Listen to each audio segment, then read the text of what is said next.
Welcome to the Why Did I Get Cancer podcast. I'm Deborah Herlax-Enos, a small-town girl turned TV nutritionist and healthy living expert. I design health programs for the average guy or gal, including those average guys named Metallica. On September 1st, 2020, I was diagnosed with breast cancer.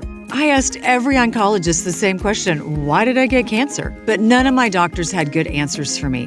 I wanted answers, and that's why I started this podcast. I want to help you to lower your cancer risk and provide self-care tips for those in the battle. I'm getting answers, and I want to share them with you. Welcome to Things I Wish I Would Have Known 30 years ago, but I know them now, episode 4. So I'm going to digest a couple of podcasts that I thought were really great. I had 2 amazing guests. One is Dr. Kelly Blodgett. He is a biological dentist based in Portland, Oregon. And we had just the most amazing conversation about oral health. And he told me if your mouth isn't healthy, it's really almost impossible to be healthy. So we had an incredible conversation, and I'd just like to unpack that a little bit for you with kind of an expanded takeaway section, which of course is part of my theme of things I wish I would have known 30 years ago. So the title of the episode was, Can Root Canals Contribute to Cancer Risk? And he said they absolutely can. And here's the issue is when a root canal is performed in your mouth, the dentist basically removes the lymphatic system, the blood supply, and the nerve. All of that is taken away. Then they clean the tooth, and then they seal the inner canal of the tooth, which is kind of this little skinny canal. Dr. Blodgett was saying that the tooth is porous. And so how does your body handle this slow migration of bacteria that's in your mouth toward that tooth? Because the tooth will no longer have an immune system to fight things off. And so he said, basically the tooth ends up dying. It can lead to other infections and honestly just really be super challenging for health. Now, Kelly went on to say that, sometimes maybe a root canal is the answer, but the key point is, if your doctor suggests that you get a root canal, he was saying get second opinions. You might want to consider doing some due diligence and reaching out to a biological dentist.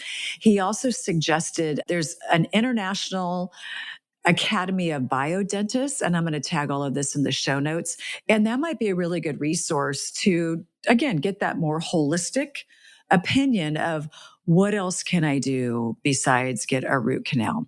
So I thought that was such an incredible topic. I've got lots of family members who've had root canals. I'm grateful I've never had one. And I will be honest with you and tell you I'm going to do whatever I can to never have to have a root canal.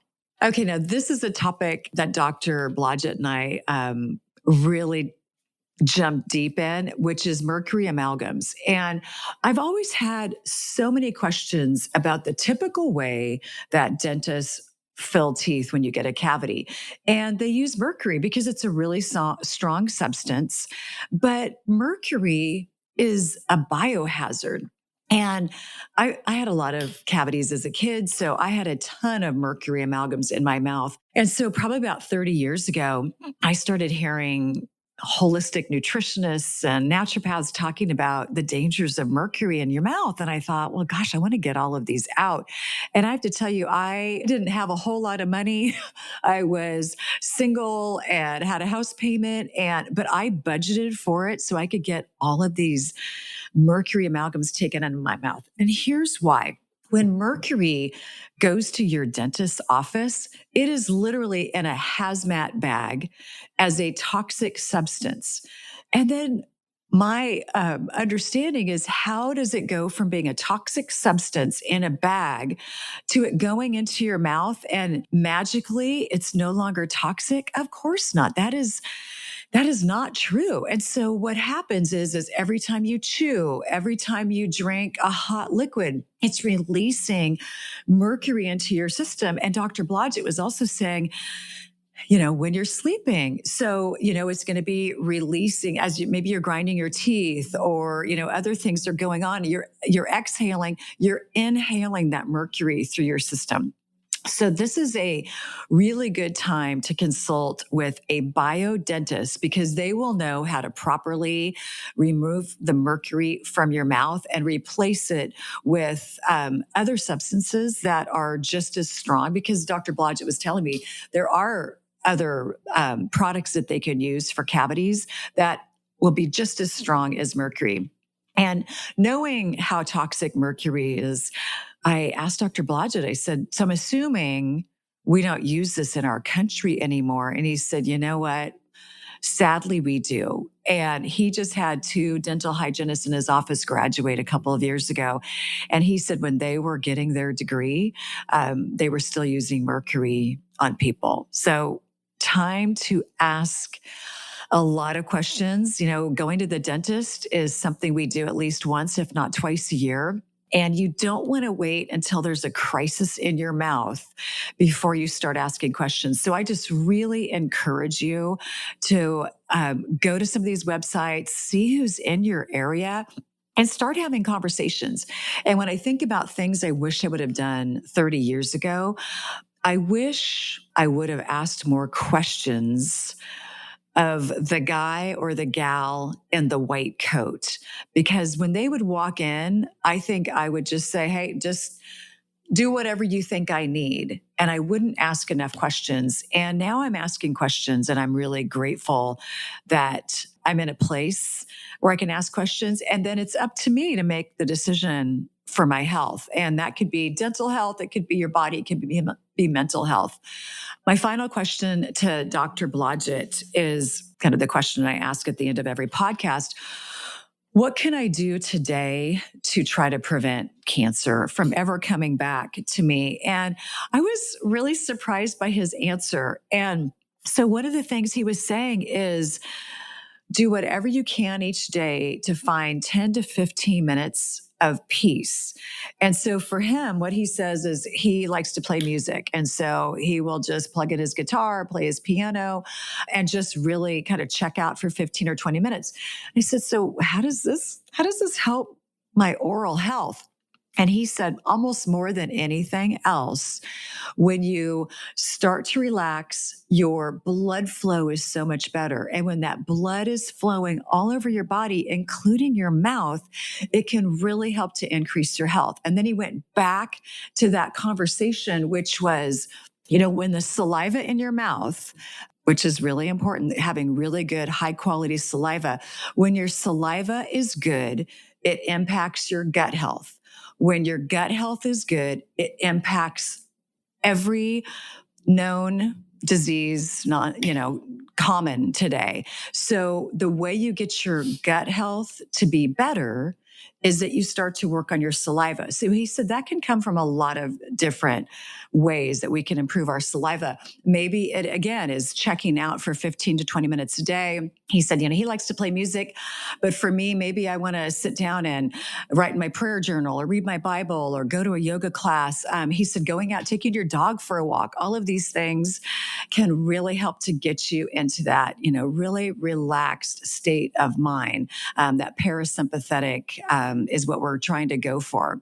The other thing that he said will make a really big difference is slow down how quickly you're eating. And digestion truly starts in your mouth. And so you need to eat slowly. And when you're eating, I've heard some experts say you need to get your food to the point where it's almost like applesauce consistency before you swallow.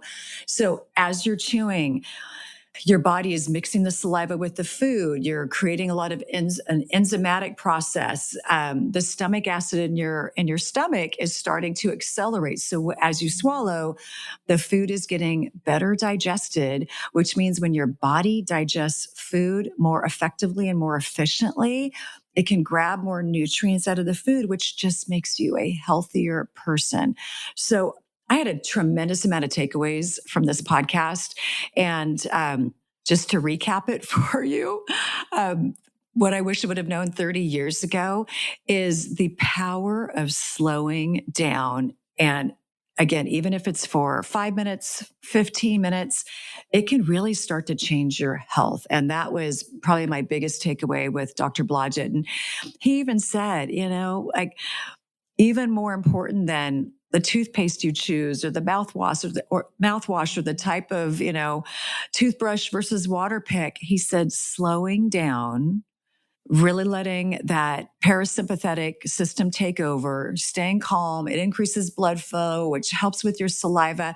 That is probably the biggest impact we can make on our oral health, which of course then impacts the rest of our body. So great podcast. I highly encourage you to go give it a listen. I'll certainly tag it in the show notes. And then the second podcast I wanted to unpack a little bit with you was Keith Bishop. And this was a podcast, Daily Habits to Improve Health.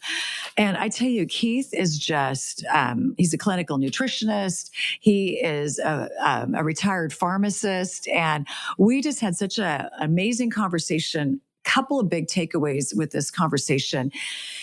I love eating meat. Butcher Box is one of my sponsors. It's perfect for me because I love protein. I grew up on a farm, so I really enjoy my protein. And I was asking Keith, how do you feel about, red meat and protein? You can be vegan, vegetarian, more plant-based.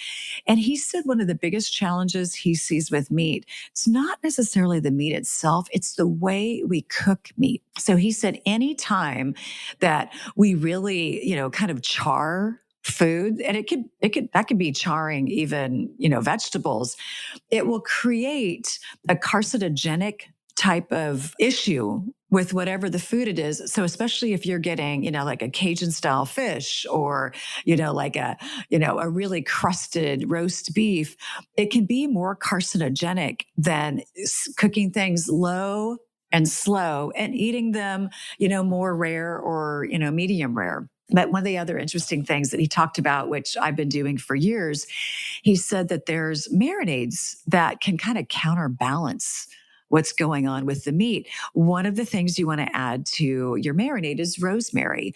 And this has been well studied in research that rosemary can kind of, let's just call it, dismantle the carcinogenic impact of overcooking or charring your food. So I thought that was just a really fantastic takeaway that I enjoyed. And then one of the other takeaways with Keith, which I will admit I really struggle with, and that is drinking hot beverages. I live in Washington. It's really cold. And I have to tell you that I like to see the steam coming off of my beverages. I just find it's cozy and warm to me on a cold winter day. But he was talking about the cancer risk from drinking overly hot beverages where you actually do see the steam coming off. And it's linked to higher risk of esophageal cancer. Here's the reason why, is the tissue in your esophagus is different than the rest of your digestive tract, and it's just a little bit more sensitive. So he said every time you drink a hot beverage, like again, a piping hot beverage where, kind of burns your tongue a little bit, it will almost give the esophageal tissue a sunburn, and then it's going to heal differently. And he said in that process, it can increase your cancer risk. So Keith's big tip and one of my big takeaways is I might make tea or I'm, drinking my morning coffee. I do hold it up and I just make sure that I don't see a lot of steam coming off. And that's when I know that it is an appropriate temperature for me to drink.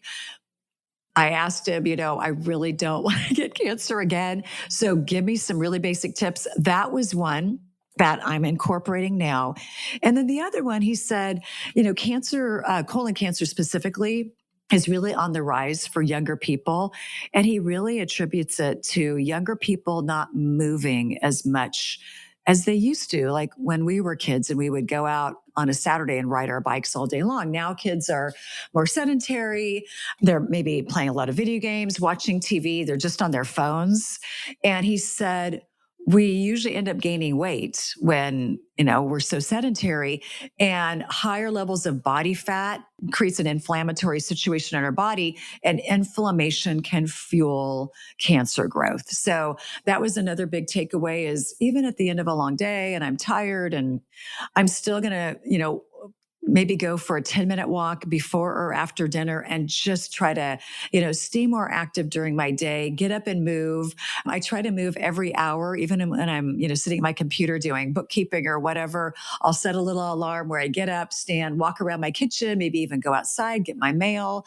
It doesn't have to be a lot of activity. It can just be, again, 5 minutes here, a couple minutes here. It's just enough to keep your lymphatic fluid flowing well, your blood flow. It kind of helps to wake you up. So really great tips from Dr. Blodgett and from Keith Bishop. I hope you enjoy this podcast. I've got both of the episodes linked in the show notes. And thank you for joining me today.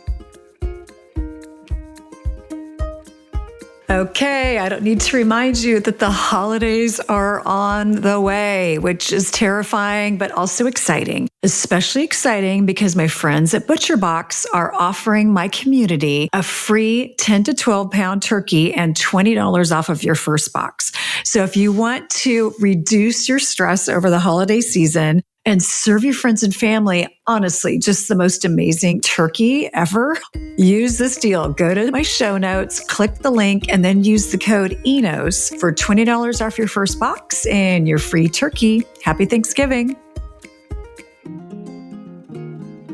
Thank you for joining me today on the Why Did I Get Cancer podcast. I've got my shopping guide for all of my cancer self-care items in the show notes, along with information about today's guest and our show sponsors. And don't forget to subscribe to my podcast so you never miss an episode. Keep in mind, I'm not a doctor. I'm just a gal that got diagnosed with cancer and wanted answers. If you need medical advice, please be sure to consult with a medical professional. And thank you for listening.